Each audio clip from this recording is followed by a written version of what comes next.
Hi hello welcome to my channel Sravanthi official అండి. Idli batter ready, dosa batter ready, చట్నీలు అయితే అన్నీ రెడీ అండి. నేనైతే ఫుడ్ డిస్ట్రిబ్యూషన్ ఉంది, సో ఫుడ్డే ఇద్దాం అనుకున్నామండి. ఏమైనా మంచి భోజనం వండి, కానీ వాళ్ళు టిఫిన్స్ అడిగారు. సో వాళ్ళ సజెషన్ మేరకు టిఫిన్స్ వాళ్ళకి నచ్చిందే చేసి పెడుతున్నాము. పూరి, ఆనియన్ దోశ, ఇడ్లీ అనమాట. ఇది మార్నింగ్ మా అబ్బాయి సగ్గుబియ్యం పాయసం చేయమన్నారు, చేశాను. ఇంకా ఆఫ్టర్నూన్ లంచ్కి వచ్చేసరికి veg fried rice, paneer curry కూడా చేశానండి. పన్నీర్ కర్రీ అయిపోయింది, వెజ్ ఫ్రైడ్ రైస్ కూడా ఆల్మోస్ట్ అయిపోయింది. ఇక్కడ చట్నీలు అన్నీ రెడీ అయిపోయి పోపు అయితే రెడీ చేసి వేసేస్తున్నాను.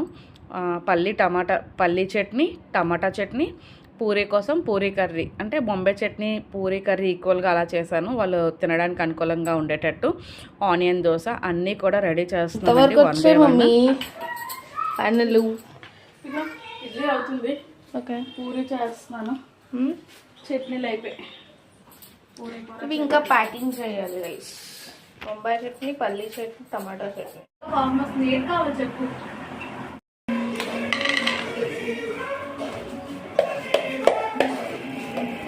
నేను అన్నీ రెడీ చేసి వచ్చేసానండి. అన్నీ చల్లారబెట్టి మా వారు మా పిల్లలు అయితే ప్యాకింగ్ చేసేస్తున్నారు.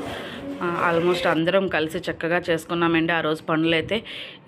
ఇది చెయ్యండి అది చెయ్యండి అని నేను ఎవరికి చెప్పలేదండి. మా పిల్లలు నాకు బాగా హెల్ప్ చేశారు. సో పూరి ఒక పక్క, ఆనియన్ దోశ, ఇడ్లీ ఫాస్ట్గా రండి. వాళ్ళకి 6:30 కల్లా ఇచ్చేయాలి, కానీ మాకు ట్రాఫిక్లో లేట్ అయిపోయి 7 అయిపోయింది. చాలా టెన్షన్ అయిపోయానండి, అందివ్వగలనా లేదా అని. సో టకటకమని అన్నీ కూడా చేసేసి చల్లారబెట్టాలి, ప్యాక్ చేయాలి, వేడివేడి ప్యాక్ చేయలేము.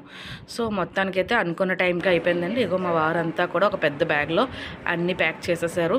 ఇంకా మా సిస్టర్ వాళ్ళు మేము కలిసి వెళ్ళాము. ఇదిగోండి ప్రేమ సమాధి, ఇది మనకి టౌన్లో ఏవిఎన్ కాలేజ్ దగ్గర ఉంటుందండి. అంటే మేము చేస్తున్నామని చెప్పుకోవడం కాదు, ఇలా మీరు కూడా మీ పిల్లల బర్త్డేస్కి మీకు ఎంత తోస్తే అంత హెల్ప్ చేయండి. అంటే మనం ఎప్పుడు కేక్ కటింగ్ పార్టీస్ ఎప్పుడు చేసుకుంటామండి, ఇలాంటి వాళ్ళకి కూడా పెట్టాలి అన్న మానవత్వం మనలో ఉండాలి.